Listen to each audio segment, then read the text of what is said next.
Es que tuvimos al parecer una caída en el sistema, pero ya nos estamos nuevamente conectando. Carlitos, ya se están conectando de nuevo los asistentes al evento.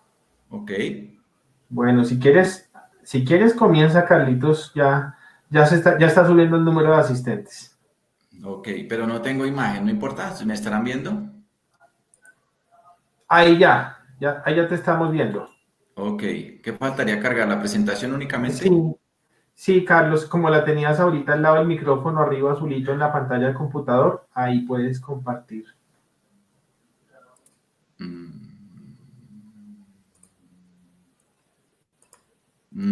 Pero creo que la estaban compartiendo ustedes desde allá, ¿no? La estábamos compartiendo nosotros desde acá. Sí, Permíteme un segundito.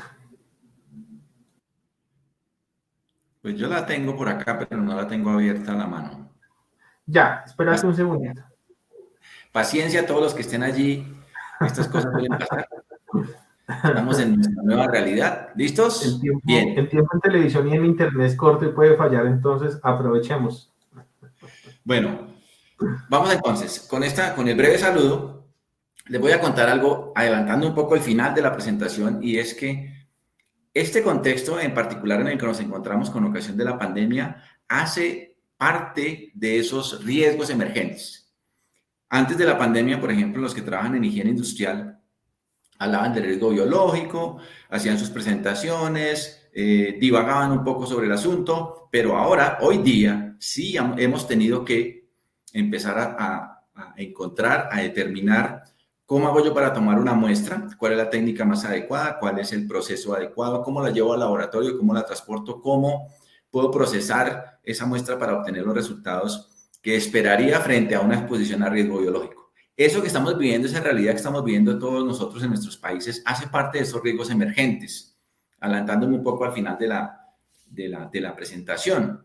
Con ocasión de la exposición a esos riesgos emergentes hoy en día, para aquellos que dictan clases o que tienen que hacer trabajo remoto, trabajo en casa desde sus lugares de residencia, tenemos que ver diferentes tipos de cosas como que estamos con la familia, el perro, el vendedor en la calle, las caídas en el sistema informático, un montón de circunstancias que se constituyen o que se pueden constituir en nuevos factores de riesgo alrededor de nuestra nueva realidad. Uno de ellos muy simple y sencillo que seguramente todos ustedes están viviendo y sintiendo en este momento en particular es la comodidad o no de las sillas en las cuales se encuentran sentados. La altura del monitor, la distancia, los recursos tecnológicos con los que ustedes cuentan, eso hace parte de esos riesgos emergentes. El tema de riesgos emergentes no es nuevo, realmente se viene trabajando desde hace mucho tiempo, sobre todo en Europa. Para lo que tiene que ver con Latinoamérica es un poquito novedoso, por decirlo de alguna manera. Ya hay muchas personas que tratan el tema, pero no es claro cuál es ese concepto de riesgos emergentes. Nosotros en Colombia por lo menos no tenemos un constructo propio que dé cuenta de eso. Y en muchos otros países pasa lo mismo. Entonces, ¿qué es lo que hacemos básicamente? Tomar la definición de la Comunidad Europea y tratar de acoplarla a nuestra realidad, a nuestro contexto nacional, desde el país en el que usted nos está acompañando en este momento. Entonces, para eso, pues esto creo que ya lo comentó Camilo, mi perfil laboral, voy a hablarles de la definición. Mis presentaciones son muy planas, poca imagen y pocos videos, espero que les enriquezca un poco más el discurso. Entonces, se conocen como NER, y esta es una definición específicamente tomada de Brocal, que hizo un trabajo denominado Incertidumbres y retos ante los riesgos laborales nuevos y emergentes. Obsérvese que es del 2016, no estamos hablando de nada nuevo.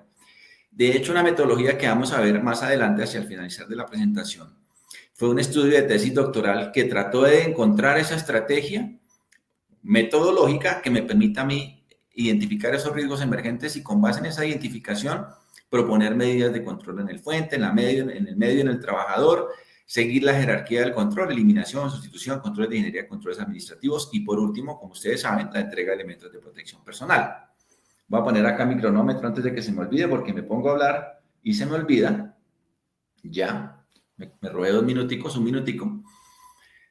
Y hay algunos aspectos que caracterizan o permiten identificar un riesgo emergente. ¿Cuáles son? Que no existía anteriormente. Los coronavirus sí existían. De hecho, ustedes ahí seguramente en sus casas tendrán algún limpiador que cuando usted mira la ficha técnica dice que sirve para coronavirus. Lo que no le dice es que sirve para el COVID-19, que es el coronavirus el último coronavirus que nos tiene en este momento en pandemia, o que llevó a la pandemia y que básicamente es un nuevo riesgo que se presenta en todos los entornos, y no solamente en los laborales, sino también en los ambientes domésticos, y en general es un problema de salud pública. Primero, que no existía anteriormente. Segundo, que puede estar causado por nuevos procesos, nuevas tecnologías o nuevos lugares de trabajo.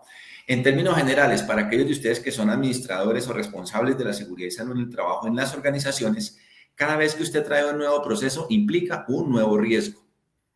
Un cambio en la actividad, un cambio en el horario, un cambio en la jornada, un cambio de trabajador puede implicar nuevos riesgos. Entonces, uno podría pensar que el riesgo emergente está todo el tiempo. Podríamos decir que sí, pero recuerden que parte de la gestión que hacemos en seguridad y salud en el trabajo es para minimizar ese riesgo, ¿sí? Y hay diferentes mecanismos para hacerlo. Uno de ellos, por ejemplo, la transferencia. Para aquellos que nos acompañan de países diferentes de Colombia, acá nosotros transferimos el riesgo a través de algo que se llama las administradoras de riesgos laborales, y ellas se encargan de ayudar a las organizaciones en ese sentido para disminuir el riesgo asociado a los diferentes tipos de actividades que se llevan en Colombia. Tercera característica. Puede ser por cambios sociales u organizativos, es decir, no solamente el riesgo emergente es porque llegó algo nuevo y para quedarse, o porque tuve un nuevo proceso, o porque llegó una nueva tecnología que hace todo más rápido y más eficiente, o porque cambiamos de planta, sino también porque hay algún tipo de cambio social o organizacional. Miremos, por ejemplo, los países cercanos que han tenido cambios sociales. Esos cambios sociales han implicado unos desarrollos diferentes y han traído consigo algunos riesgos nuevos. No me refiero a ningún país en particular, sino a las condiciones sociales que viven algunos países cercanos a nosotros.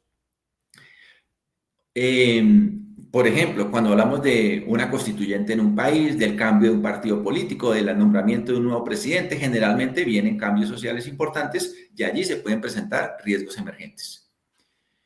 Por cuarto punto aparece todo lo que tiene que ver como un riesgo debido a un cambio en las percepciones sociales o públicas, y allí incluía COVID-19, porque frente a COVID, especialmente ahora cuando estamos cuando estamos hablando de riesgos emergentes, se han presentado muchas teorías de conspiración, de armas biológicas, de un montón de cosas frente a esta nueva realidad.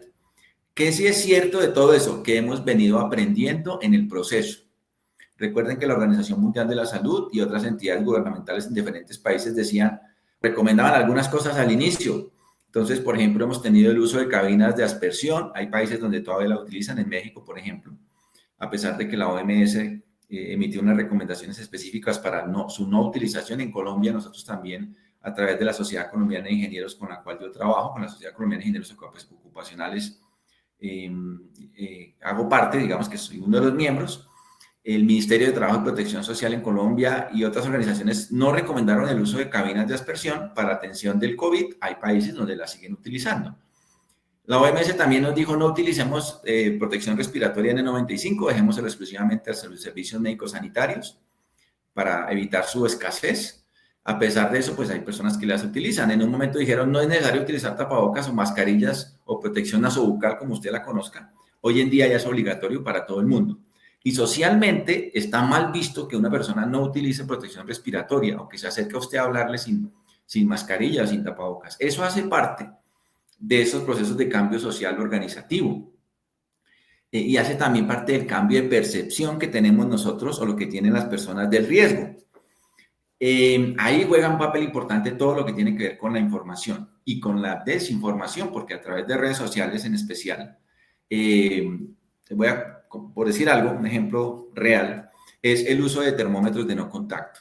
Lo vemos por lo menos mucho en Colombia, no sé si en sus países, los que nos están acompañando de afuera, pase lo siguiente, y es que cuando tienen termómetros de no contacto para controlar la temperatura, porque es uno de los síntomas de contagio por COVID, están tomando la temperatura en puntos diferentes de la cabeza, de la frente.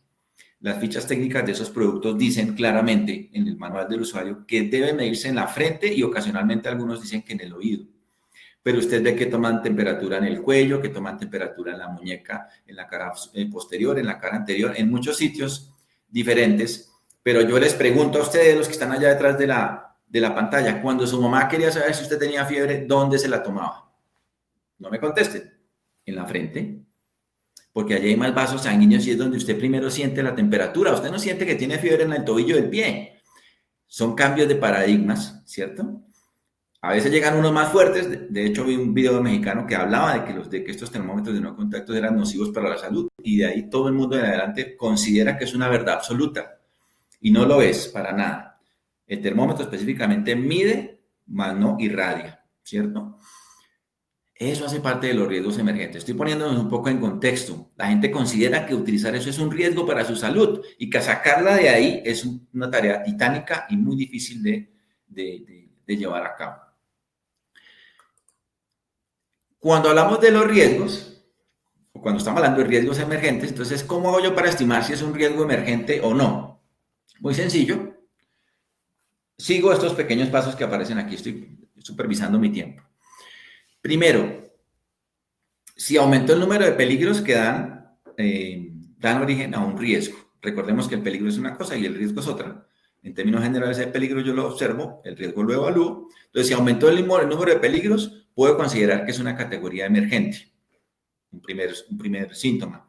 Segundo, si aumenta la probabilidad de exposición al peligro que da lugar al riesgo. Es decir, si más personas se exponen a ese peligro. Verbo y gracia, el tema de COVID.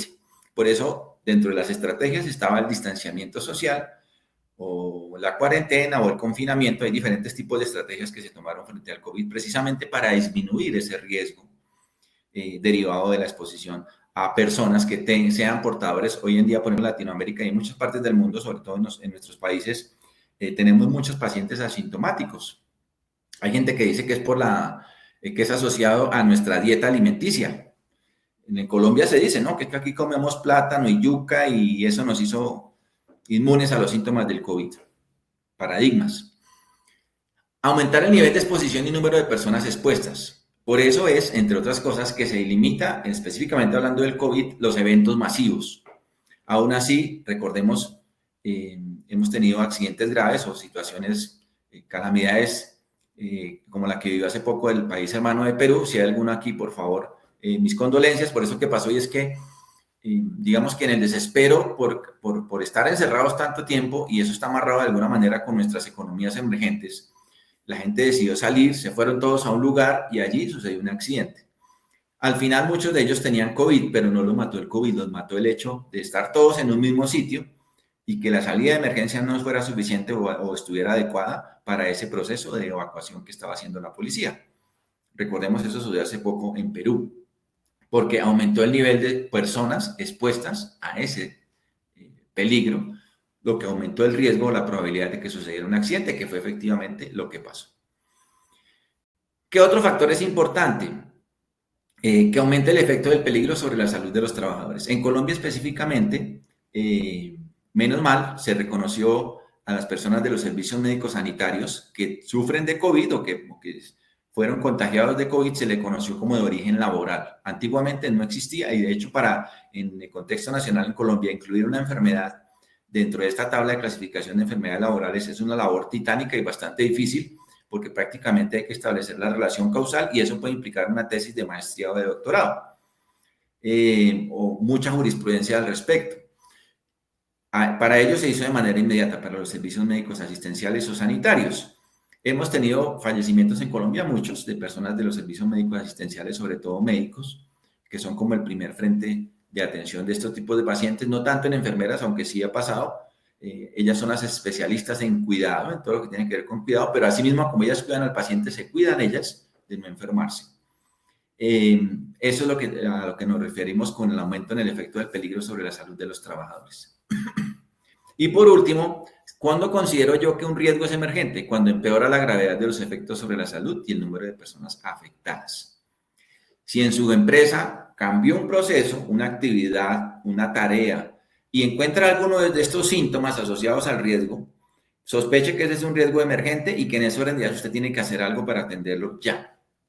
Para aquellos que trabajan como consultores en administradores de riesgos laborales, en Colombia prestándole servicios a empresas, seguramente han tenido esa situación, que de un momento a otro se dispara la accidentalidad al interior de una empresa y llaman a las administradoras de riesgos laborales y les dicen, vengan, ayúdenos porque aquí está pasando algo. Aquí se está accidentando más la gente y no sabemos por qué. Entonces establecen diferentes tipos de mecanismos, estrategias, intervenciones. En ocasiones, como se dice en el billar, para los que juegan billar o los que jugaron billar, por tastás, por error, se da con esa cosita, ese detalle pequeñito que está aumentando la accidentalidad, porque no se tiene claro qué es lo que está sucediendo. Yo lo estoy viviendo en estos días que estoy haciendo una asesoría con una empresa que ha tenido ese problema de aumento de la accidentalidad. Ha tenido ese problema de aumento de la accidentalidad de manera importante y estamos tratando de encontrar si tiene alguna relación causal con la nueva realidad que estamos viviendo del trabajo en casa, de saber que tenemos un pariente enfermo, de que muchas personas perdieron su empleo, diferentes tipos de condiciones externas o exógenas que pueden determinar de alguna manera que la accidentalidad en una empresa se dispare.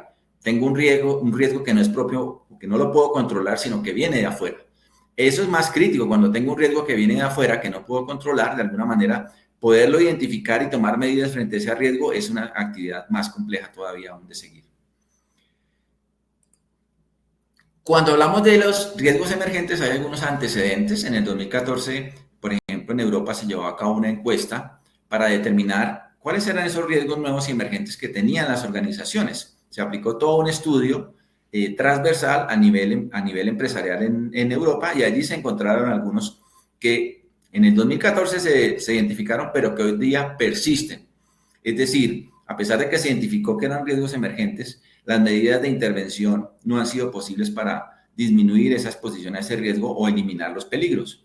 ¿Eso a qué obedece, entre otras cosas? A los nuevos cambios en las formas de hacer el trabajo. Hoy en día, por ejemplo, hay más trabajo automatizado, se requiere menos de mano de obra en algunos espacios laborales, hay mucho trabajo en casa, mucho teletrabajo, mucho trabajo fuera de sectores productivos, y allí entonces donde se empiezan a presentar diferentes tipos de problemas, porque recordemos que en últimas nosotros nos enfermamos con ocasión de nuestro trabajo, unos más que otros, pero de alguna manera está íntimamente ligado con lo que hacemos.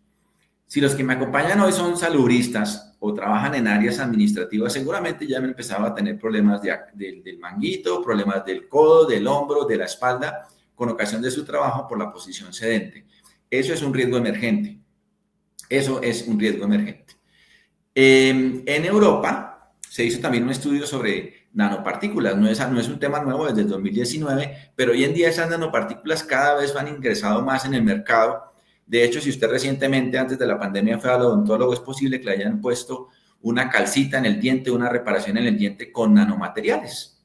Hasta ese nivel hemos llegado ya que gran parte de lo que se realiza hoy en día tiene un tamaño de partícula muy pequeño. Ahora, hay estudios, sobre todo en España, he visto yo que han alentado estudios para ver o identificar cuáles pueden ser las afectaciones a la salud con ocasión de la exposición a esos nuevos materiales o nanomateriales que tienen un tamaño de partícula muy pequeñita, que pueden llegar incluso a depositarse en las partes más íntimas de los órganos de nuestros trabajadores, en el pulmón, por ejemplo, y generar algún tipo de patología en el mediano o largo plazo. Eso es un riesgo emergente. Ustedes y yo, seguramente los que son más grandecitos, como ya hemos vivido diferentes tipos de riesgos, como por ejemplo el uso de la BlackBerry.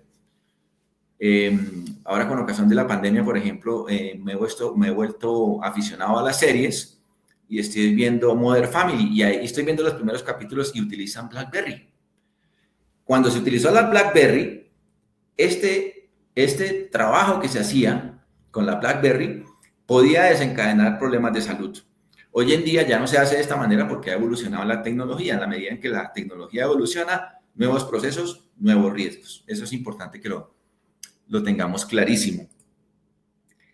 Hay algunos antecedentes de la Organización Internacional del Trabajo. Ellos ya empezaron en el 2010 a formular algunos documentos en relación con los riesgos emergentes y específicamente en Colombia, en el año 2014, a través de esa resolución que aparece ahí en la 6045, que no es nuevo porque los planes nacionales de seguridad y salud en el trabajo vienen de tiempo atrás. En términos históricos, los planes no son nuevos, vienen de tiempo atrás. El último creo que está hasta el 2021, que es este que se menciona acá. Ellos consideraron los riesgos emergentes como una prioridad. Es decir, en el contexto nacional, si usted trabaja en una organización que tiene riesgo emergente y usted quiere sustentar las intervenciones que va a hacer en seguridad y salud en el trabajo, o en seguridad específicamente, si quiere sustentar esas intervenciones, usted puede decirle tranquilamente al tomador de decisiones, mire, es que eso está establecido en la resolución 6045 del 2014, que yo, como saludista o responsable de seguridad y salud en el trabajo, tengo que hacer algo con esos riesgos emergentes. ¿Para qué? Para evitar que no se le aumente la accidentalidad, que no se enfermen los trabajadores o en el peor de los escenarios se accidenten o mueran.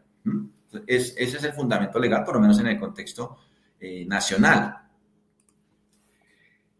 Cuando hablamos de esos riesgos emergentes, a pesar de que ya les he mencionado algunos aspectos, hay una taxonomía que yo presento acá, no es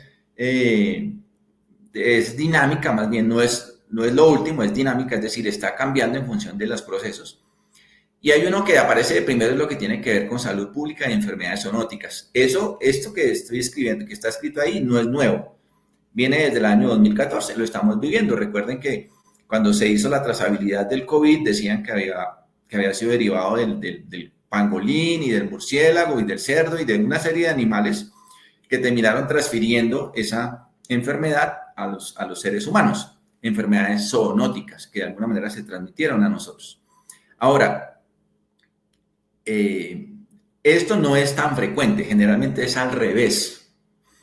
Y aquí voy a citar un estudiante de maestría que yo tuve que era veterinario zootecnista y me decía que lo peor que le podía pasar a un galpón de pollos era que el trabajador llegara enfermo, llegara con gripa.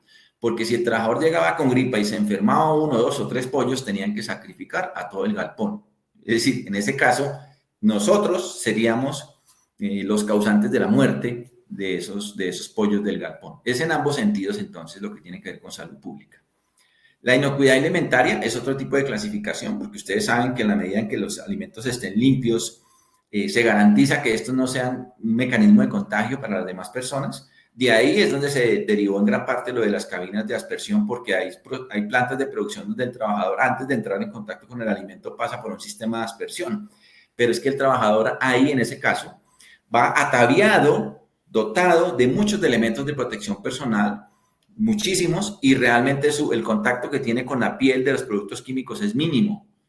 Y ahí lo que garantiza es que el producto no se vaya a contaminar. Viene la exposición a microorganismos resistentes a los medicamentos, eso va tomando cada vez más auge. Por eso una de las políticas de salud pública en la mayoría de nuestros países es no se automedique, porque en la medida en que usted se automedica va aumentando sus niveles de resistencia y cuando llega un agente externo, pues simplemente ya esa medicación no le sirve, tiene que pasar a un antibiótico de mayor espectro o procedimientos distintos. Pasa mucho, por ejemplo, con los casos de enfermos que están en servicios médicos sanitarios y les entró una bacteria, no pudieron controlarla y llevó a la muerte del trabajador. Otra clasificación tiene que ver con nuevos procesos y exposiciones combinadas. Allí aparece un ejemplo de ruido y sustancias ototóxicas. El ruido es un factor de riesgo físico que todos los que trabajamos en seguridad y salud en el trabajo de alguna manera reconocemos o identificamos fácilmente, porque lo percibimos, digamos que es más, por el oído es más fácil de identificar, pero en ocasiones nuestros trabajadores se quedan sordos no solamente por estar expuestos a ruido, sino por otro tipo de sustancias que afectan el oído medio. Eso en cuanto a una somera clasificación de nuevos procesos de exposición de microorganismos, inocuidad alimentaria o salud pública. Ahí hay un dato importante y es que antes de la pandemia existían 35 millones de trabajadores en los servicios médicos sanitarios. Con ocasión de la pandemia, este volumen, este número aumentó en ocupación, pues de una parte, o de otra parte disminuyó por las personas que perecieron y muchos de aquellos que estaban en formación no ascendieron a trabajar, porque no es lo mismo empezar a estudiar una carrera que usted cree que le va a aportar a su desarrollo profesional, a servirle a la sociedad, a tener que tomar la decisión de ir a trabajar sabiendo que se puede contagiar de una enfermedad mortal y que se la va a llevar a su familia. Póngase en el papel de las personas de los servicios médicos sanitarios que todos los días saben que tienen que, atendiendo pacientes de COVID, tienen que ir a su casa y tienen a su esposa, a sus hijos. Eso es un riesgo emergente. Eso es un riesgo emergente.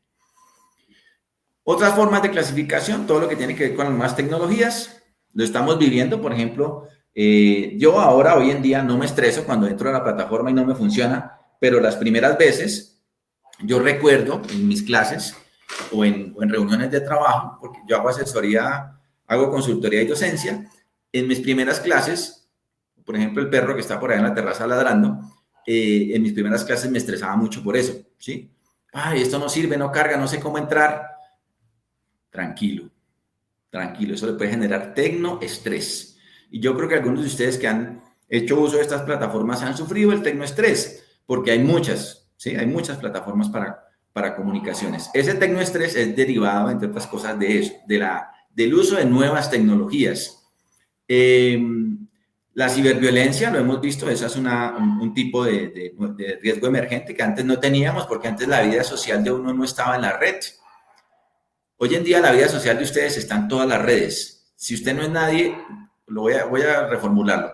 Si usted no está o no existe para el resto de personas, o le hace falta reconocimiento social. Pasan mucho con esas personas que no hacen uso de redes sociales. Haga el ejercicio de pronto ahora, si tiene un minutico en el break o al finalizar, entre a Google y escriba su nombre a ver si aparece.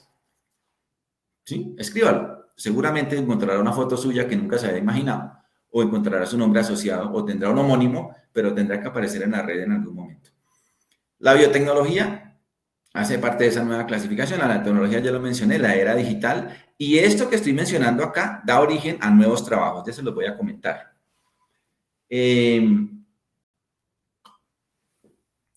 Otra cosa importante, la interfase humano-máquina. Es muy importante, ¿por qué? Porque hoy en día todos los tomadores de decisiones en procesos productivos, las personas que diseñan máquinas, tienen que pensar en eso, y es cómo va a ser la interacción entre el operario y esa máquina o ese equipo que está frente a él, y cómo lo va a entender, si lo que yo les quiero decir como diseñador de la máquina es claro para él, y la barrera idiomática cada vez digamos, ha cambiado. Por ejemplo, en el contexto nacional en Colombia, yo recomiendo mucho que ningún equipo venga en inglés, pero todos los ingenieros que trabajan allí tienen que hablar inglés. ¿Por qué los equipos no? Porque los operarios nuestros no hablan inglés. Entonces, obsérvese cómo es importante tener en cuenta eso al momento de reconocer un riesgo emergente. Hace mucho tiempo, una empresa de llantas que trabajaba acá en Bogotá, saliendo por el municipio de Soacha, un municipio que queda hacia el sur de Bogotá, tuvieron un índice de accidentalidad alto porque muchas de las máquinas, por no decirlo todas, venían en inglés y el operario no tenía ni idea de lo que eso decía. Eso ha venido cambiando mucho. Hoy en día nuestros empleados o nuestros trabajadores tienen un nivel de formación más alto, pero además de eso, el nivel de formación que es más alto, se han tomado medidas frente a esas posibles barreras idiomáticas o a la interfase humano-máquina. Aparecen allí las fuentes bibliográficas por si quieren consultarlas o leer con mayor detenimiento los estudios de los cuales sale parte de esta presentación. ¿Qué otra cosa puede considerarse un riesgo emergente? La adicción al trabajo. Posiblemente alguno de ustedes sea adicto al trabajo, hay que reconocerlo. ¿Cómo identifica uno a esas personas? A veces es fácil, a veces no tanto. Son personas que generalmente priorizan el trabajo sobre la familia. Son personas que cuando salen a vacaciones están ansiosos por volver a trabajar. Son personas que en este momento de trabajo en casa seguramente o ya se acoplaron o están sufriendo muchísimo por no volver a sus oficinas. Y no me refiero a personas que necesiten la interacción con otras personas, me refiero a personas que necesitan estar haciendo una labor específica, o recibiendo órdenes, o dando órdenes, o tomando decisiones, pero necesitan un lugar donde desarrollarse laboral o profesionalmente. ¿Qué otras cosas son importantes? El envejecimiento de la población económicamente activa, de lo que llamamos la PEA. Países como Australia o Canadá lo conocen y por eso tienen procesos de inmigración importantes. El incremento poblacional, que no es parejo en todos los casos, ¿cierto? No todos tenemos 1.000 millones de habitantes como China. Todo lo que tiene que ver con acoso laboral, eso es un paradigma relativamente nuevo, porque para las personas que son grandecitas como yo, antiguamente usted en la escuela o en el colegio le decían de alguna manera peyorativa y usted se defendía y no pasaba nada. Hoy en día un estudiante le dice a otro de alguna manera peyorativa y eso es un problema tremendo. Se arma un escándalo e incluso puede ir hasta los estrados judiciales. Que también puede constituir, riesgo precario. Todo lo que tiene que ver con las nuevas formas de contratación laboral. Allí se ve de alguna manera cómo algunos intereses económicos están por encima de los intereses de los trabajadores o no más bien de los intereses del bienestar de los trabajadores. Recientemente veía yo un youtuber mexicano que reside en Canadá y trataba de explicar con arroz cuál es la distribución de la riqueza en el país, en el mundo, perdón, en el mundo, y cómo las personas que tienen menos salarios eran la mayoría, los que tienen salarios más grandes eran la minoría, y cómo llegaban incluso a ganar, de estas personas, que no voy a mencionar específicamente, llegaban a ganar $32,000 por segundo. Imagínense en esa cifra, $32,000 por segundo, mientras que hay personas que no se ganan eso ni en toda su vida. Entonces, esa brecha económica constituye riesgos emergentes, La inestabilidad en el trabajo, las nuevas formas de contratación laboral, la excesiva exigencia emocional en el trabajo. En Colombia por lo menos está prohibido el acoso laboral, hay una reglamentación, pero aún así usted ve ofertas laborales que dicen, dentro de todas las características dice trabajo bajo presión, o sea, de entrada le están diciendo a usted que lo van a acosar laboralmente. Eso es un riesgo emergente, porque usted no, si bien es cierto que dice ahí, que lo dice en la oferta laboral y que está dentro de los requisitos, ningún requisito puede estar por encima de la ley y a usted no lo pueden acosar, pero aún así se lo están diciendo, vamos a acosarlo, venga y trabaje con nosotros. Entonces es importante que ustedes reconozcan eso, porque ustedes son los encargados de la seguridad y salud en el trabajo, y usted como encargado, los que trabajan, tienen que estar ahí metidos en todo, en todos los procesos, mirar la parte de selección laboral, para que si el trabajador tiene o no competencias en seguridad y salud en el trabajo, y si la oferta decía que va a trabajar bajo presión, hay que quitarlo de ahí, porque de entrada ustedes le están diciendo que lo van a acosar, y eso por lo menos en el contexto nacional en Colombia, para los que nos visitan de afuera, es un delito. Eso no se puede hacer. Y algo que estamos viviendo recientemente, el desequilibrio entre la vida laboral y personal, yo creo que a todos nos ha pasado, ¿cierto? Que a veces es muy difícil controlar esos tiempos y que no sabemos si hoy es sábado o domingo, ¿sí? Porque ya la vida ha tenido un ritmo diferente, sobre todo para aquellos que todavía estamos en casa y que no salimos mucho. Yo soy uno de esos porque no tengo trabajo externo. He visitado unas 4 empresas últimamente, pero no tengo que salir como otros trabajos que tienen que estar saliendo todo el tiempo. Entonces existe esa desconexión de los días de la semana. Eso puede convertirse en un riesgo emergente y que termina afectando la salud emocional, social, afectiva, etc. Bueno, ¿cómo vamos de tiempo? Yo me preocupo mucho por eso porque a veces me extiendo demasiado. Carlitos, nos quedan 8 minutos. ¿Cómo va a ser? Bueno, vamos a avanzar un poco. 8 minutos sin las preguntas de los asistentes. No, o sea, 8 minutos y a las preguntas. Adelantándoles un poquito, el principal riesgo emergente son desórdenes musculoesqueléticos, ¿sí? Desórdenes musculoesqueléticos, ¿por qué? Posición sedente, producción ajustada, incremento de los ritmos de trabajo. Acá hay un ejemplo, lo traía la imagen que es tomada de internet, yo la utilizo con mucha frecuencia, y es que allá hay un acto y una condición insegura. La condición porque no tiene supervisión, y el acto porque él está parado ahí, y a pesar de que ellos están con traje Type B, que guantes de nitrilo, lanceta, traje de autocontenido, él no considera que eso sea un riesgo. Para esa persona que está ahí, que puede ser el jefe de producción o el ingeniero, es un riesgo. Ahora, hay unas profesiones emergentes que también están asociadas a los nuevos riesgos. Muchas de las que se encuentran ahí, ustedes las conocían de antes, por ejemplo, experto en contenidos, diseñador de medios, diseñador web, especialista en 3D, todo lo que tiene que ver con prototipado rápido que está de moda. Gestores de almacenamiento en la nube. Antiguamente recuerde que uno almacenaba en el disquete, USB, disco duro. Ahora, ¿dónde está todo? En la nube. ¿Dónde está? No sé, pero allá está. Todo lo que tiene que ver con los ciberabogados, porque hay mucho delito informático.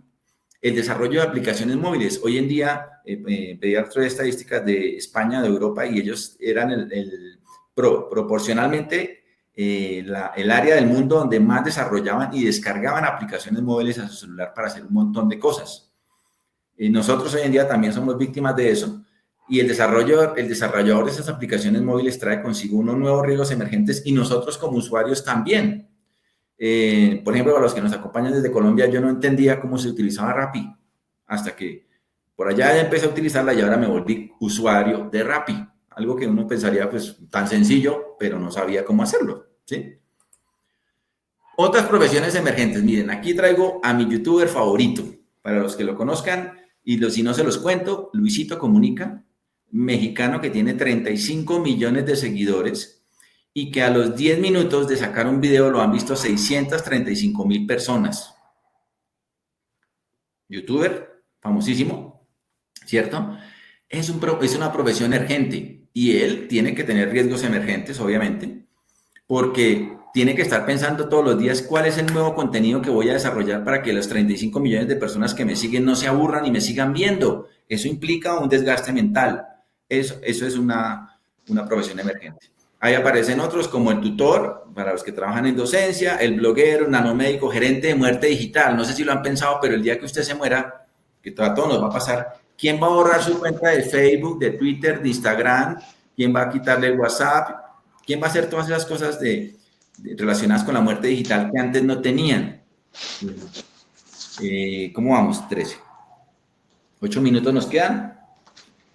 Les cuento, miren, recientemente yo tuve una fatalidad familiar asociada con el COVID, ¿sí? Y nosotros hicimos los papeles y todo eso porque era una persona que no tenía redes sociales, pero donde las hubiera tenido, ¿quién se encarga de hacer eso? No lo sabemos, ¿listo? Ahora viene la parte importante. Después de habernos puesto en contexto, ¿qué hacer entonces? Está esta metodología propuesta por Brocal. Primero, la identificación del riesgo emergente. Segundo, la descomposición, es que lo parto en pedacitos. Luego, la adaptación que voy a hacer para atender ese riesgo emergente desde el punto de vista de control en la fuente, medio y trabajador. Y por último, la generación de herramientas para atender ese nuevo riesgo emergente. Observando siempre la fuente de riesgo, la causa o el suceso, las consecuencias y por último la probabilidad de que ese riesgo se materialice y genere afectaciones en mis trabajadores. ¿Qué herramientas puedo tener ahora sí en seguridad y salud en el trabajo? Primero de ellas, hardware o software, aplicaciones informáticas, consultas de páginas especializadas. Antiguamente no existía eso. Hoy en día, si usted requiere una hoja de datos de seguridad, entra a una página del Instituto Nacional de Seguridad y Higiene del Trabajo en España, digita el nombre y le arroja la página, la hoja de datos de seguridad del producto. Muchos recursos online, hay recursos online libres y de pagas. Digamos que esas son herramientas que hoy tenemos que conocer para gestionar la seguridad en el trabajo frente a esos riesgos emergentes. Algunos recursos online, aquí les menciono, por ejemplo, para evaluación de riesgo por exposición dérmica, para identificación de productos químicos, para evaluación de pantallas de visualización. Esas son aplicaciones en línea que usted puede tener y puede utilizar con sus trabajadores si están haciendo trabajo en casa. Usted utiliza la aplicación primero y luego le dice al trabajador, venga, entre esta aplicación y diligencia en la que yo quiero ver cómo está trabajando usted. Son recursos online que usted no tiene que pagar un software especializado para hacerlo y que le permite identificar si su trabajador está expuesto o no a riesgos. Software de paga, lo que usted quiera en prevención de riesgos laborales.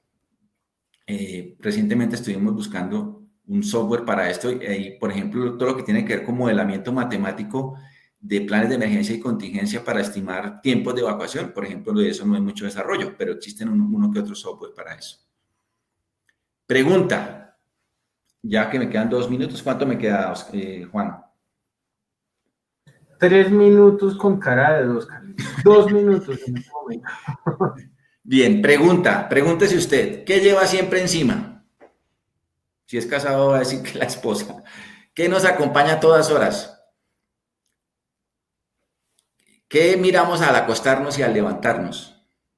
¿Y qué tenemos siempre en la mano? ¿Ya se le preguntó? ¿Ya todos se respondieron? Lo sabemos, ¿no? Mírelo, aquí está. ¿Listo? Ahí usted tiene una fuente increíble, potencial para hacer gestión de la seguridad y salud en el trabajo con la ayuda del teléfono móvil. Y aquí están algunos ejemplos. La Organización Mundial de la Salud tiene ese Checkpoints Ergonomics, que usted lo puede aplicar en el lugar de trabajo, son aplicaciones gratis. Este Apex, que es una de las aplicaciones más famosas o que ha tomado más puntaje en cuanto a las aplicaciones. Ustedes saben que eso está siempre bajando y subiendo. También para la parte ergonómica o biomecánica, porque tenemos muchos trabajadores en casa y que se están enfermando porque no tenían las condiciones que tenían en la oficina. Hay que utilizar esas aplicaciones. Otras que ustedes ya seguramente conocen, esta de 3M para seleccionar equipos o elementos de protección personal. Ahora, con ocasión de la pandemia, hay mucha desinformación de qué elemento de protección respiratoria utilizar, cuál me sirve o cuál no. mucha gente está haciendo elementos de protección respiratoria que no sirven, que es como si usted tuviera pintado con un marcador allí la mascarilla, pero realmente no tiene una acción filtrante importante. Esta aplicación es curiosa, por ejemplo, la de NIOSH que aparece ahí es para encontrar el ángulo de inclinación de la escalera, para saber si la escalera está muy inclinada y el trabajador se va a caer. Una aplicación sencilla. La de la izquierda, Melissa, para determinar el número mínimo de extintores sin hacer cálculos de carga combustible. La del medio y las dos de izquierda y derecha, para gestionar la seguridad y salud en el trabajo a través de herramientas de aplicaciones. Algunas de ellas, como la de la derecha, incluso tiene pausas activas, ejercicios, toda una serie de cosas para que usted se apoye y pueda llevar a cabo su labor al interior de las organizaciones. Creo que con esta ya terminamos, si no estoy mal. Y en conclusión, vamos a permitir leerles. Las nuevas tecnologías facilitan el acceso a la información y permiten procesar en menor tiempo la evaluación de los diferentes tipos de riesgos presentes en el lugar de trabajo. Es decir, frente a los riesgos emergentes, utilicemos nuevas tecnologías. A pesar de esto, todavía no es posible distinguir en la mayoría de los casos los riesgos tradicionales de los nuevos y emergentes. En algunos casos. Y los dejo con la reflexión. Nada es tan importante ni tan urgente que no pueda ser hecho con seguridad. Muchas gracias por acompañarme la tarde de hoy y quedo atento a sus preguntas. ¿Listo, ingeniero Juan? Bueno, mi querido Carlos, súper, nos pasamos un minutico, pero muy bueno el tema. De verdad, Carlos, genial la presentación. Los riesgos emergentes aquí. Le están echando muchas flores a Carlos, oiga, mejor dicho, muchos halagos. No veo eso. ¿Dónde está? Dice aquí, vea, dice aquí, por ejemplo, profe, como siempre, sus ponencias sustanciosas. Mil gracias, felicitaciones, excelente presentación, muy buenas ponencias, gracias a los profesionales que nos transmitieron su conocimiento, mejor dicho, muy buenas presentaciones, muy buena presentación, puntualmente la tuya, Carlos. Mire, Luz Adriana Flores, maravillosa exposición, abordó temáticas muy importantes a tener en cuenta en nuestra labor. Carlos, de verdad, mil gracias. Infortunadamente no tenemos tiempo para hacer preguntas porque ya tenemos aquí esperando a nuestro otro experto de clase mundial desde ITAS, desde Chicago, Illinois. Entonces, aquellos que tengan, por favor, preguntas para nuestro experto aliado estratégico, Carlos Julio Lozano, en representación de la Universidad Nacional.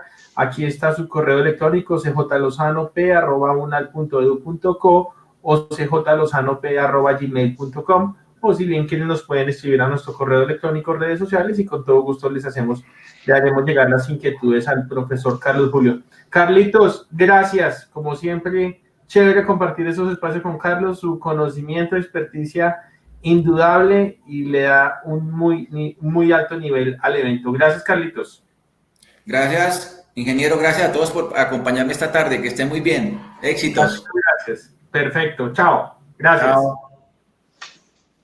Bueno, muy bien. Entonces, vamos a continuar con nuestra agenda. Nuestra agenda nos dice que tenemos el siguiente tema. El siguiente tema, pues, es un tema bien interesante. Vamos a conocer un poco del impacto de las leyes de inmigración de los Estados Unidos a trabajadores extranjeros. Vamos a introducir un marco legal para que ustedes, participantes, y sus familias se proyecten una vida en los Estados Unidos. Gestión integral del riesgo. Estamos conociendo de varios temas, y es importante también conocer cuáles son esas leyes federales de los Estados Unidos que nos exigen para hacer unos procesos inmigratorios adecuados y conforme a la legislación de los Estados Unidos. Para esto nos acompaña mi querido experto de clase mundial. Estamos con Omar Andrés Salguero Duarte. Él está conectado y representa al país, a Estados Unidos. Se encuentra en la ciudad de Chicago, en Illinois. Y pues Omar representa a la compañía Law Offices of Omar Salguero Duarte and Associates PC.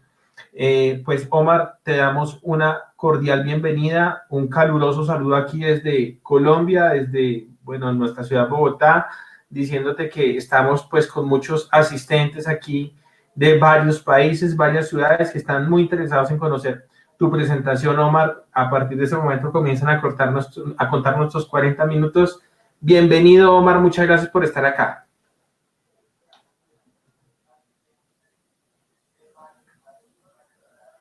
Omar. Omar, ¿nos escuchas?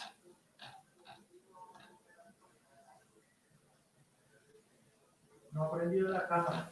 Omar, prende la cámara, por favor. Y el sonido, por favor.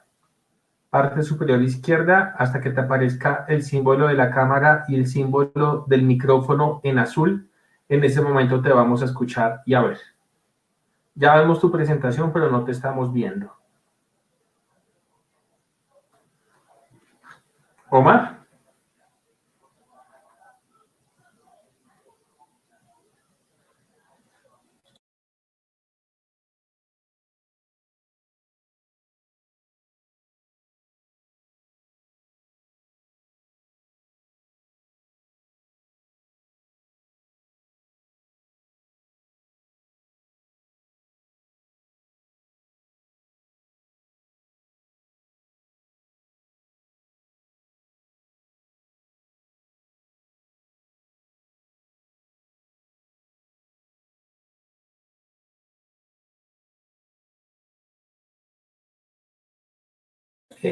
Aquí nos estamos comunicando con Omar Andrés. Hay una falla técnica de última hora, imprevista, pues estos eventos a veces la tecnología también falla. No es responsabilidad del equipo organizador ni de los expertos de clase mundial, pero estamos esperando que ya se nos pueda conectar Omar Andrés. Ya está la conexión en cola. Creo que ahí se acaba de conectar Omar Andrés, ¿cierto? ¿Me escuchas, Omar? Hola, Omar. Expertos de clase mundial, pero estamos esperando que ya se nos pueda conectar Omar Andrés. Creo que ahí está Omar. Omar Andrés. Hola, creo que ahí se acaba de conectar Omar Andrés, ¿cierto? ¿Me escuchas, Omar? Fallas emergentes, sí. También los riesgos emergentes no los esperamos, pero pues aquí debemos esperar un poquito a que nos arregle la conexión. Permítanme un segundito, a ver. Hola, Omar, ¿me escuchas? Omar, debes activar el micrófono y la cámara.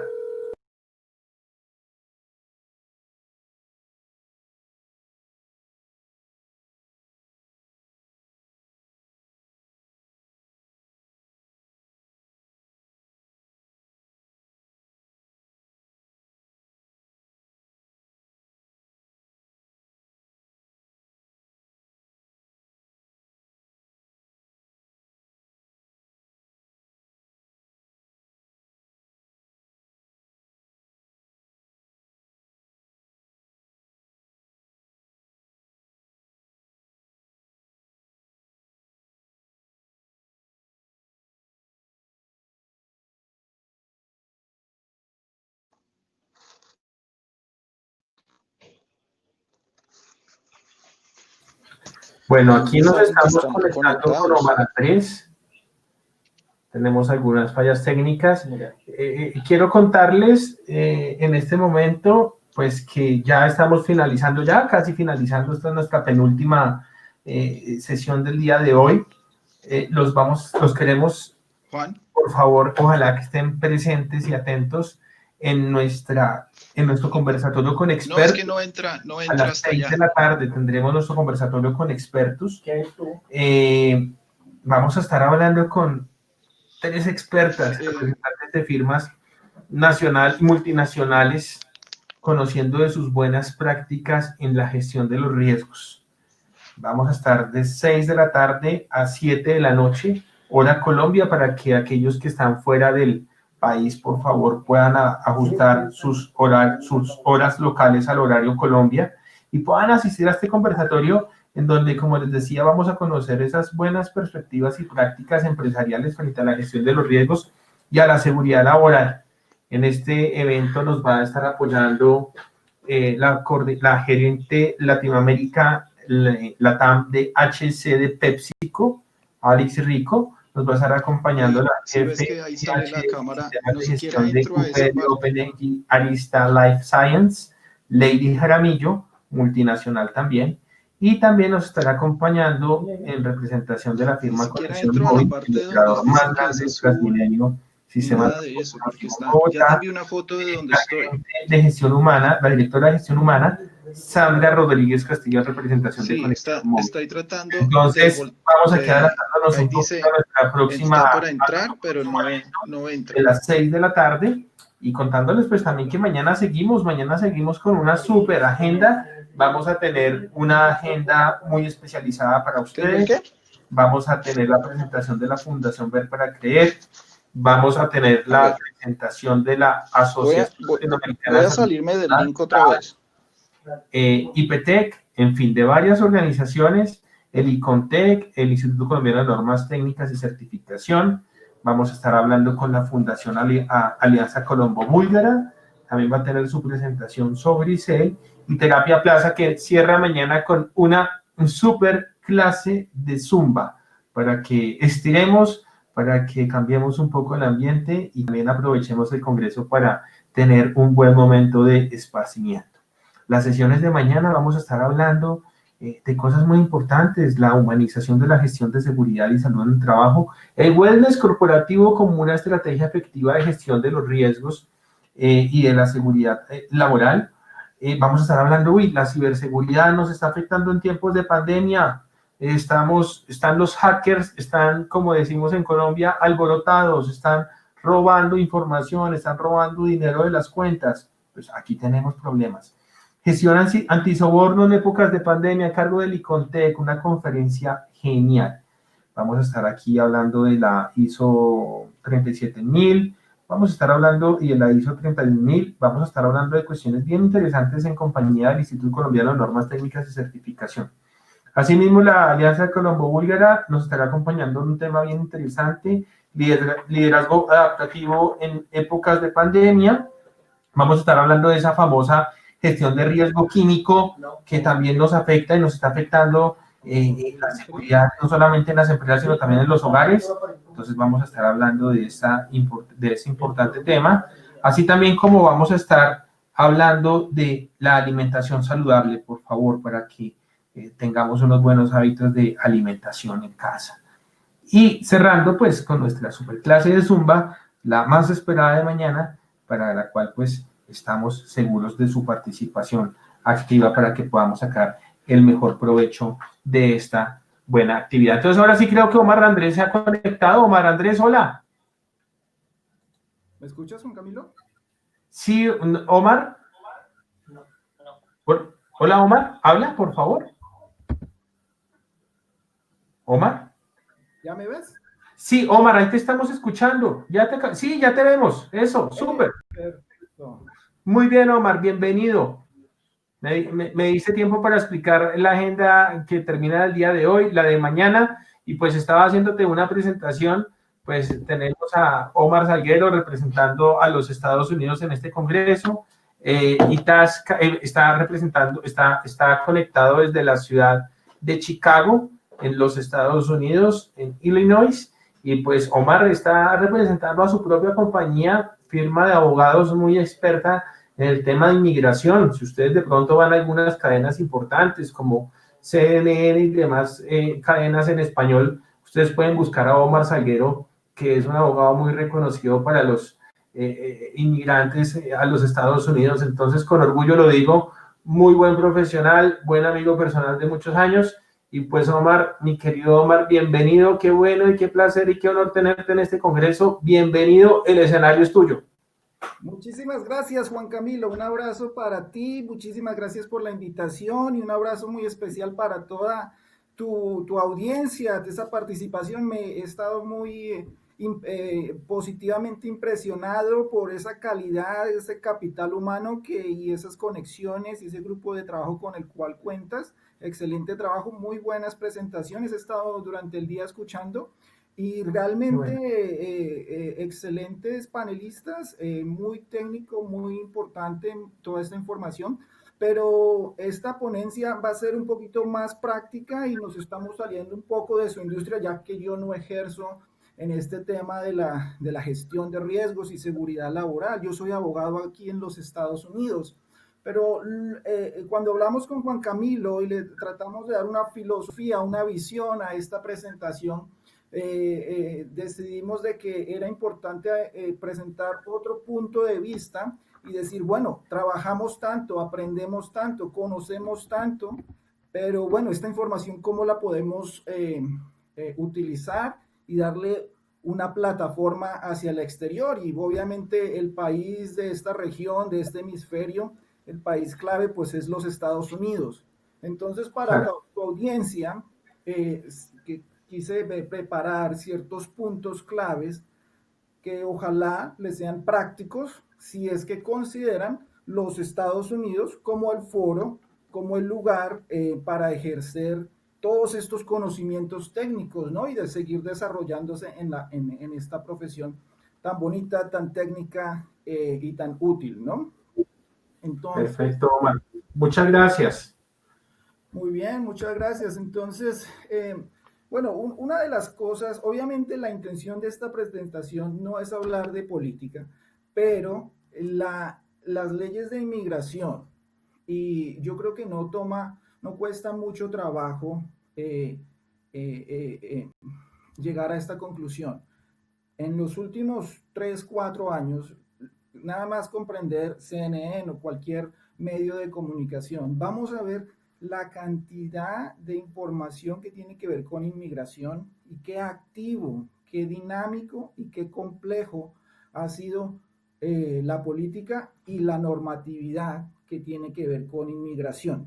Entonces, para entender un poquito eso, quisiera hacer un resumen de estas agencias, porque hablamos de inmigración, que la inmigración, pero ¿qué significa eso? Pues aquí en Colombia, por ejemplo. Omar, qué pena contigo. ¿Puedes subir un poquito el volumen que nos están escribiendo en el chat que no te están escuchando muy bien, por favor? Qué pena contigo. ¿Me escucha mejor? ¿Ahí? Sí, un poquito mejor. Dale, perfecto. Ok. Perfecto, muchas gracias. Entonces estábamos hablando, queríamos comenzar con las agencias de inmigración. En Colombia, por ejemplo, nos referimos a los ministerios del gobierno, de la rama ejecutiva. Aquí en Estados Unidos son departamentos y el departamento clave, aunque hay otros que juegan ciertos papeles que tienen que ver con el área de inmigración, el departamento clave sería el Departamento de Seguridad Nacional, el US Department of Homeland Security. Van a verlo con sus iniciales de DHS. DHS, y es un ministerio, un departamento inmenso que cuenta con varias agencias claves. Entonces, las tres que quisiera introducir brevemente son ICE, USCIS y CBP. ¿Quiénes son ICE? ICE. Ellos son la rama, la oficina que cuenta con detectives, con policías, con fiscales. Ellos son los que se encargan de ejecutar, de llevar a cabo las leyes de inmigración. Muy comúnmente, cuando miramos el tema de redadas o de situaciones donde se están haciendo operativos que tienen que ver con el área de llevar a cabo y hacer cumplir las leyes de inmigración, están involucrados estos agentes y esta agencia, ICE.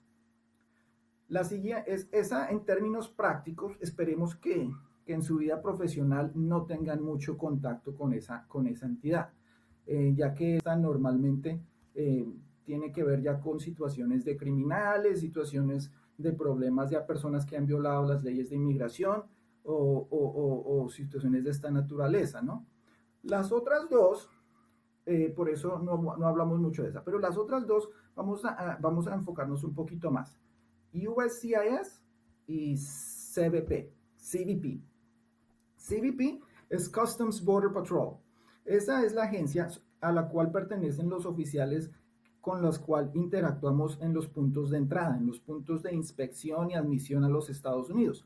Llámese el terminal internacional al aeropuerto donde usted aterrizó, llámese los puertos fronterizos, los puestos fronterizos en las entradas de México o Canadá, o en los puertos. Entonces, estos agentes llevan a cabo un proceso de análisis, de admisión, se le conoce con el término de admisión, porque lo que estamos haciendo cuando estamos acercándonos a estos puestos es pidiendo la admisión para entrar a los Estados Unidos, y si cumplimos y si el oficial en su discreción, ese término, voy a tratar, obviamente esta presentación es en español, pero importamos una terminología del inglés y para ser consistentes y asegurarnos de que entendemos bien de lo que se trata. Discreción no tiene que ver de pronto con prudencia, sino más bien con el libre albedrío o la toma de decisiones. Entonces, estos oficiales tienen una discreción, una capacidad de tomar decisiones muy amplia, la cual constitucionalmente se les ha brindado y se defiende bajo la doctrina de leyes de inmigración y de derecho constitucional dentro de los Estados Unidos. Así lo ven desde aquí. De allá para acá, los extranjeros, pues sí, nos quejamos mucho porque a veces se ven arbitrariedades, se ve un comportamiento un poco hostil, se ve que ellos más o menos hacen, en pocas palabras, lo que quieren.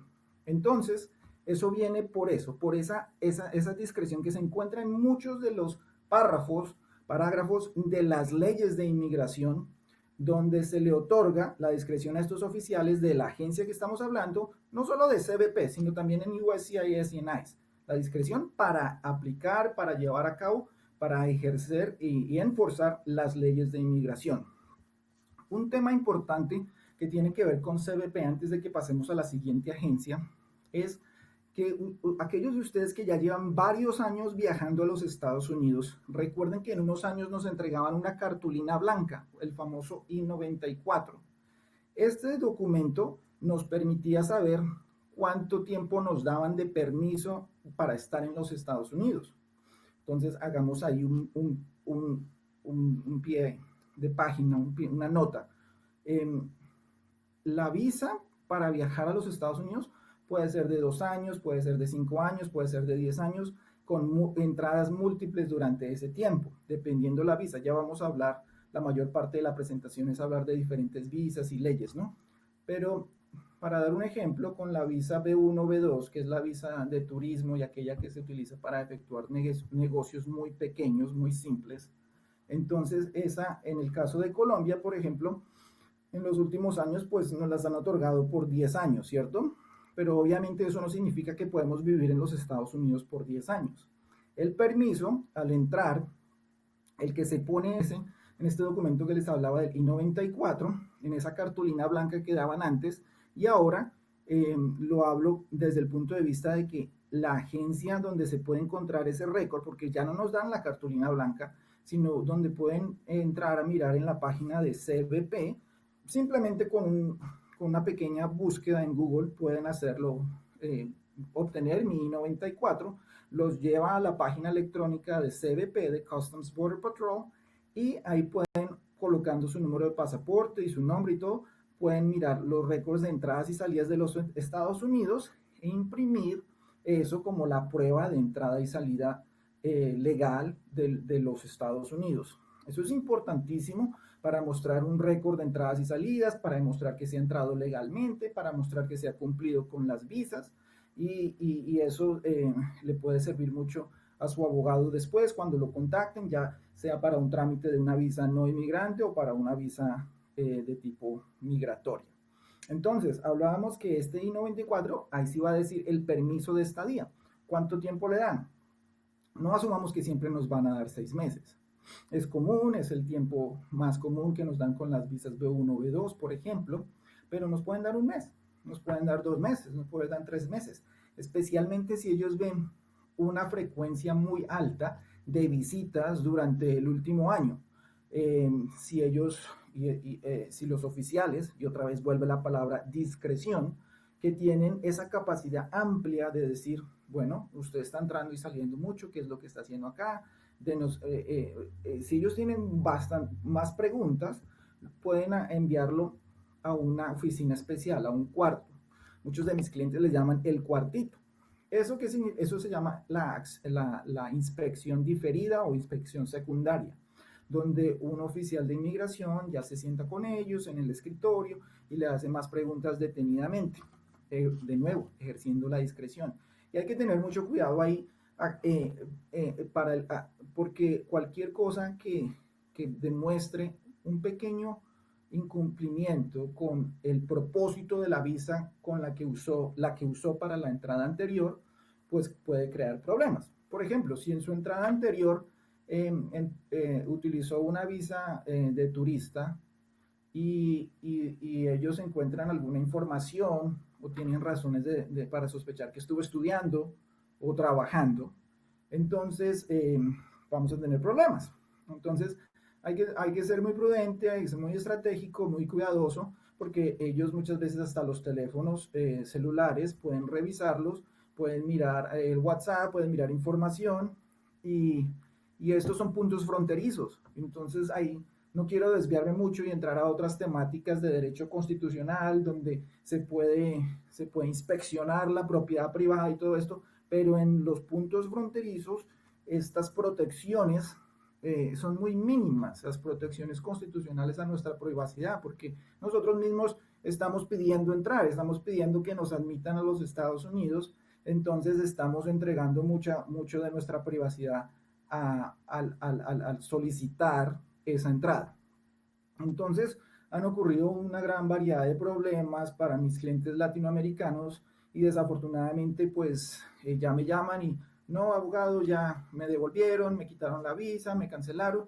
Entonces se presentan problemas porque encuentran irregularidades, inconsistencias en el uso anterior de sus visas y que no fueron utilizadas para el propósito por el cual fueron administradas, fueron aprobadas por inmigración o por los consulados en el exterior, y entonces o les quitan, les niegan el permiso, la admisión a los Estados Unidos y los devuelven en el siguiente vuelo a su país de origen, o en el peor de los casos se hace un proceso de la famosa deportación, ¿no? Entonces todo eso lo hace la agencia CBP, ¿no? De Customs Border Patrol, y hay que tener mucho cuidado con ese aspecto. Y es USCIS, UCIS, la United States Citizenship and Immigration Services. Importantísima, esta es la agencia donde procesamos las solicitudes, llámese para las visas inmigrantes como para las visas no inmigrantes. Las visas inmigrantes es cuando usted viene a vivir aquí, cuando viene ya a ser un inmigrante más y a radicarse en los Estados Unidos. O sea, básicamente lo conocemos también con el término de la Green Card o la residencia en los Estados Unidos. Importante, ahí es donde, sin querer queriendo, vamos a hablar un poquito de política. ¿Por qué? Porque el presidente Trump expidió decretos relevantes este año.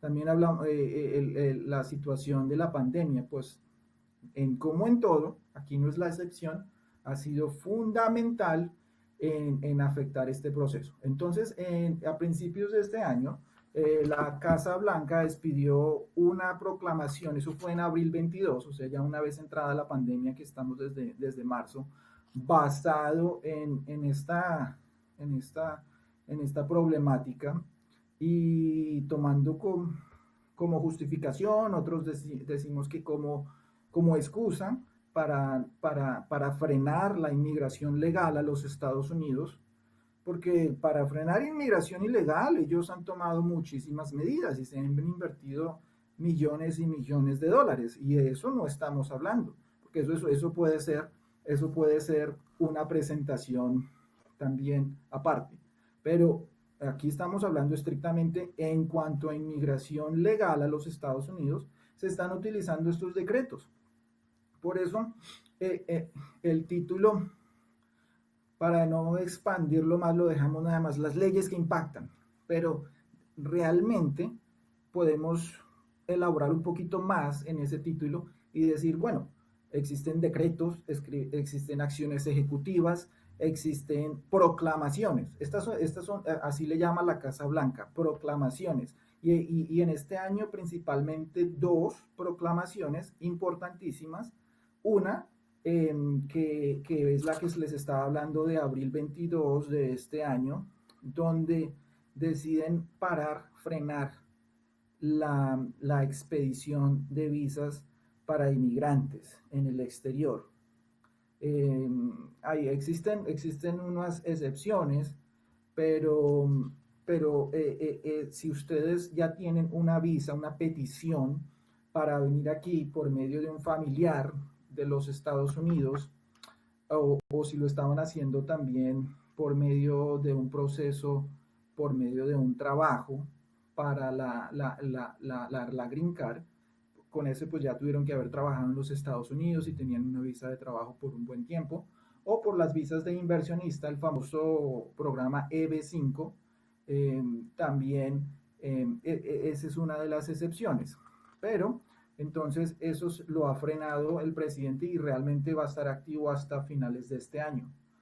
O sea que una cosa que debemos seguir muy de cerca cuando estamos hablando de estas visas y de los procesos migratorios son las elecciones de noviembre.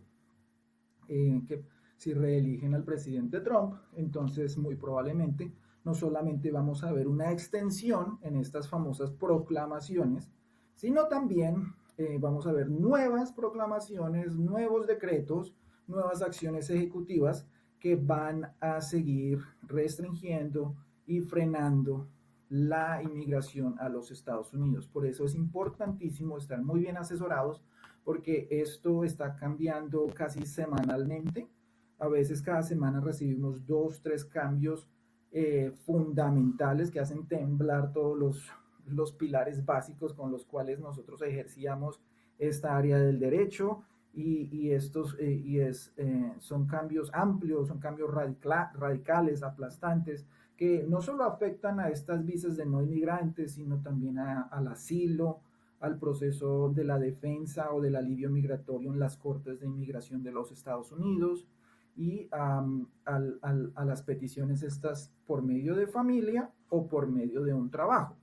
La mayoría, para hablarles en términos prácticos, en cuanto a visas de inmigrantes, la mayoría son por medio de peticiones familiares. Y entonces es ahí donde la primera proclamación de este año, la de abril, juega un papel importante y nos frena bastante, en un gran porcentaje, la inmigración a los Estados Unidos.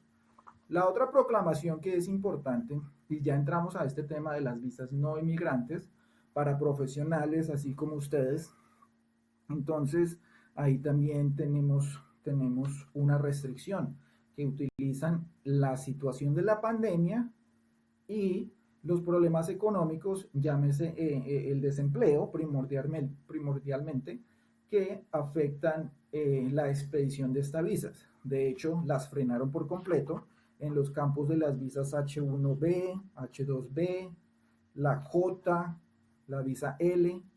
Entonces, eso es un abecedario completo, de la A a la Z, como lo pueden ver ahí en la diapositiva, pero podemos resaltar ciertos puntos, ¿sí? En cuanto a las visas temporales de visita, las visas de turismo, normalmente usted ve en su pasaporte el B1 y B2. El componente B1 es para hacer una transacción de negocio muy básica, ¿no? Para entrar a los Estados Unidos, de pronto firmar un contrato, de pronto comprar alguna mercancía en un centro comercial o con algún proveedor de los Estados Unidos. Son cosas muy, muy básicas que no le permite a usted ya ejercer una labor aquí como empleado de alguna compañía. No, solo es una cosa muy básica. Y la B2, pues es la famosa visa de turista, ¿no? Ese es el componente de la visa de turismo. Entonces, para estas visas existen unos requisitos. Y aquí es importante también hablar de servicios que a veces existen en el exterior, normalmente ubicados cerca a las embajadas de los Estados Unidos o consulados. Tener cuidado con pagarle a otras personas para que les ayuden a sacar las visas, para que les ayuden a procesar eso, porque realmente los únicos que están autorizados para representarlos a ustedes en frente de las autoridades de inmigración, pues son los abogados con licencia para ejercer dentro de los Estados Unidos, los abogados, y obviamente les recomiendo un abogado de inmigración. No sería prudente encomendarle esa función a un abogado de familia, a un penalista, a alguien que trabaja en civil, porque es una especialización. Y como les digo, está tan activa la normatividad, tan compleja, que cambia casi semanalmente. Entonces, tengan cuidado con esos asesores o esas personas que están cerca de las embajadas porque no están autorizados para hacer eso, ¿sí? Entonces, para las visas B1, B2, a ver, 4 punticos especiales. Número 1, pues es importante que están domiciliados en el extranjero, que tienen un lugar, no tienen que ser dueños de una propiedad, pero sí hay que probar que tienen un lugar donde residen, donde habitan. Ese es el primer punto. El segundo es que no tienen intención de abandonar dicho lugar, dicho domicilio, ¿cierto? Porque ellos al encontrar alguna pista, alguna indicación de que usted tiene la intención de abandonar ese domicilio, pues pueden negar la visa de turista. Y estos principios, por eso lo hago, recalco estos puntos, porque estos principios no solo aplican para la visa B1, B2, sino también son un común denominador para otros tipos de visas. Y por motivos de tiempo, obviamente, pues no vamos a tener tiempo de la A a la Z, de tantas visas que existen, y enumerar todos los requisitos para cada una de las visas. Pero sí estoy enumerando principios fundamentales que ustedes pueden tener en cuenta porque se aplican a muchas de estas visas. Entonces, si usted tiene intención de abandonar su domicilio en el extranjero, cualquier pista que a ellos, al oficial consular, que el que trabaja, por ejemplo en Bogotá, el oficial que trabaja ahí en la embajada de los Estados Unidos, en la avenida El Dorado, en la 26, pues ellos ese es el análisis que están haciendo, ¿no? El tercer punto es que usted tiene una intención de estar temporalmente en los Estados Unidos. Entonces, si ellos ven que o le preguntan y usted dice, no, pues voy a ver cómo me va en un negocio, no sé, si les da alguna intención de que usted viene a quedarse, viene con perspectivas de quedarse y que esto no es una cuestión de un negocio rápido o de un viaje de vacaciones por placer, temporal, si ese requisito de la temporalidad no existe, pues vamos a tener problemas en la adjudicación, en la aprobación de esta visa, llámese la B1, B2 o una de estas letras del famoso alfabeto o abecedario, ¿cierto? Entonces, esos puntos hay que tenerlos importantes. Obviamente la capacidad de financiarse el viaje. Entonces, por eso es que piden las cuentas bancarias y todo eso, para demostrar que tiene una capacidad económica para financiarse un viaje a los Estados Unidos. Y como les decía, una vez ya tienen su visa, cumplir con esos permisos de estadía, no pasarse. Porque cuando usted se pasa, es decir, si le dan 6 meses, enero 1 de 2020 y en julio 1 usted todavía sigue en los Estados Unidos, o sea, ya se pasó un día, bueno, ya incumplió la visa, entonces ya empiezan a haber problemas de términos discrecional, o sea, seguimos utilizando la terminología que ellos usan para entender bien el mecanismo y el proceso que ellos hacen, ¿no? Entonces, ya les está dando pie a ellos que por discreción, que por juicio y libre albedrío, a la próxima vez que usted trate de entrar, no lo dejan entrar porque usted se pasa un día. Pero eso es lo que ellos podrían hacer, pero no es obligatorio para ellos tampoco. De pronto dicen, bueno, sí, entren, no hay problema. Todo eso viene desde arriba, ¿no? Por eso es tan importante qué pasa en las elecciones, qué políticas va a dictar desde la Casa Blanca y sus ministerios, el director del Departamento de Seguridad Nacional y el departamento o los directores de las diferentes agencias previamente mencionadas. Entonces, eso es lo que pasa con la visa B1, B2 para estudiantes y para pasantías. Esa es muy común. Muchos latinoamericanos aquí en el área de Chicago, muchos colombianos, por ejemplo, tienen visas Fs o Js. Las visas F1, las de estudiantes que están en las instituciones académicas, Las M casi no las vemos mucho, son ya de tipo de vocación, como otros organismos, instituciones educativas, tal vez como centros educativos para pilotos o para chefs o de pronto artistas, no sé, esas no son tan comunes. La J sí, ya son pasantías muy comunes. Y entonces en ese campo eh, hay que, podríamos resaltar varias cosas. En esta época del COVID, eh, tuvimos el problema de que se estaban venciendo muchas visas y la gente no podía salir. Muchos de los aeropuertos en Latinoamérica estuvieron cerrados por un tiempo, otros permanecen cerrados para vuelos internacionales. En Colombia, al día de hoy todavía creo que están analizando a ver si por fin a finales de este mes. Ustedes me corregirán en los comentarios y ya me informan si ya tienen una fecha comprobada y firme, pero esto ha requerido que la gente pida extensiones para sus visas F, para sus visas J.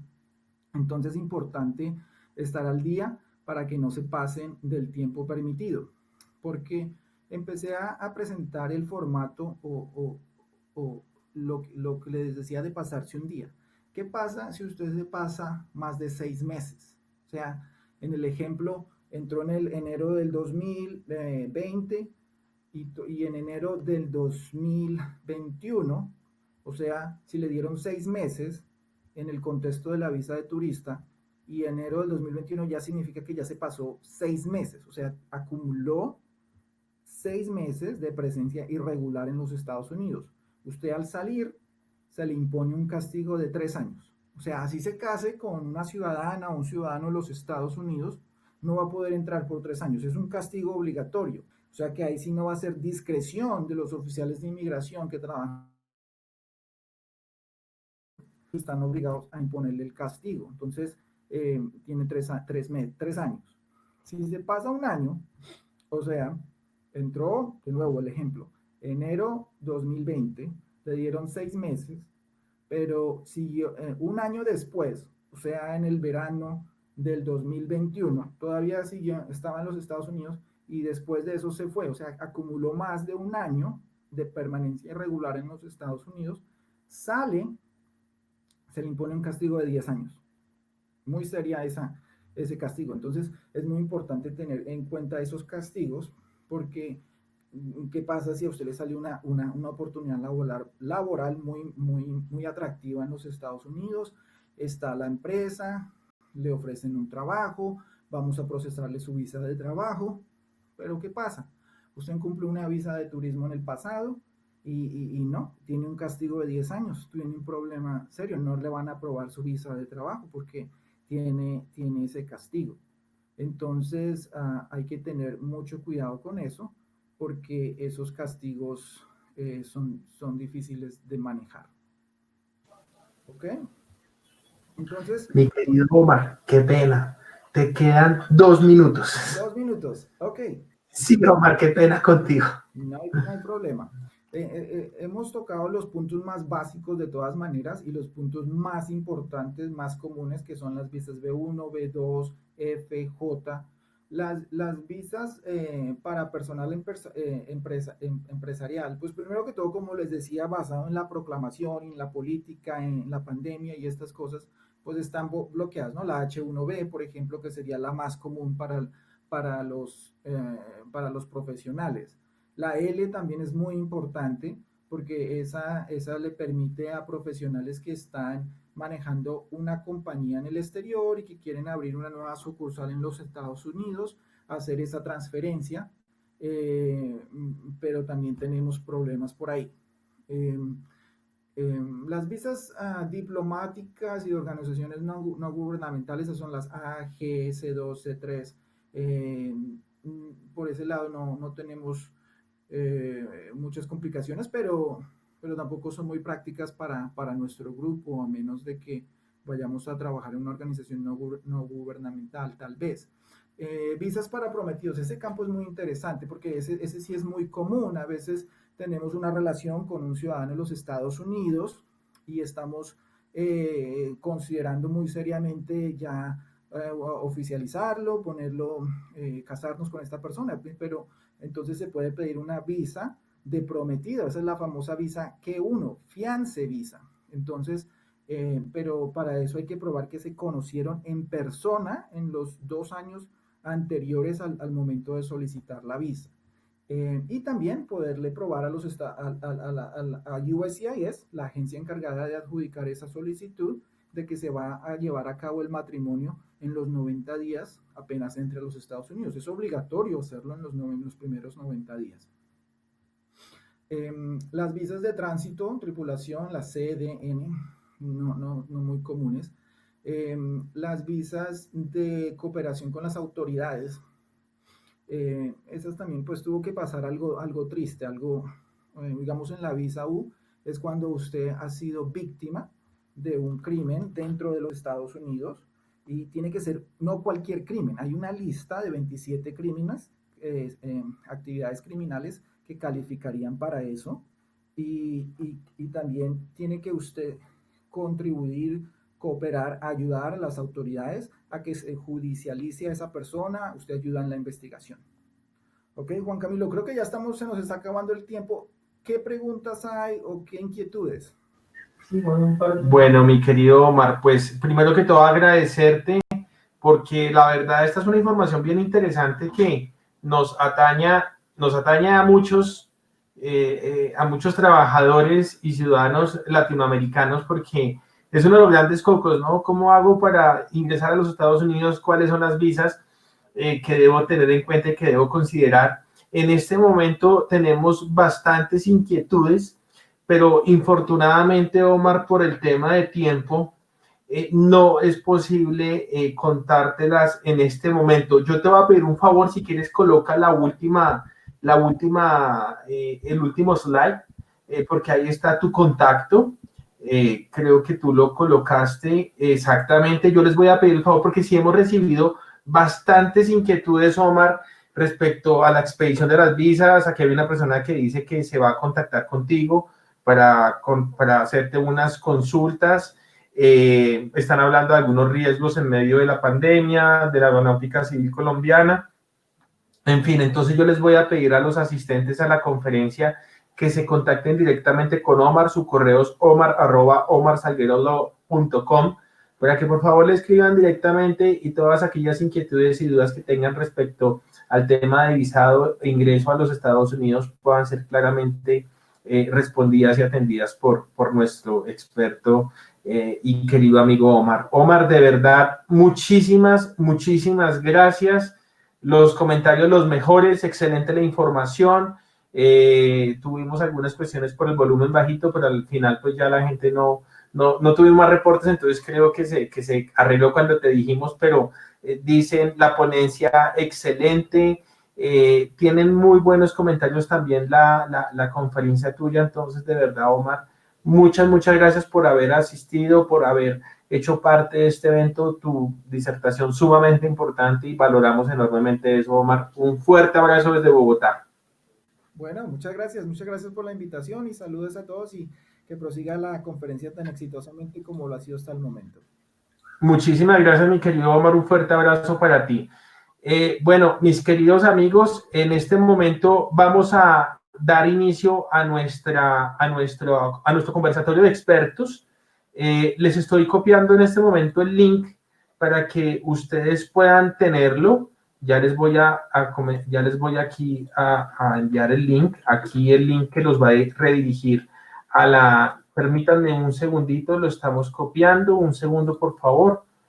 Un segundo, por favor. Estamos copiando el link, el cual les va a dar ingreso a la nueva conferencia. Un segundo, por favor.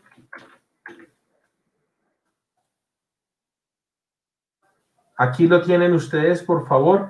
Entonces, como ha sido en las otras conferencias, vamos a terminar esta sesión y apenas terminemos esta sesión, ustedes se conectan al nuevo link que les acabo de compartir. por favor. Muchas gracias por haber asistido. Los esperamos en el conversatorio. Va a estar buenísimo. Muchas gracias.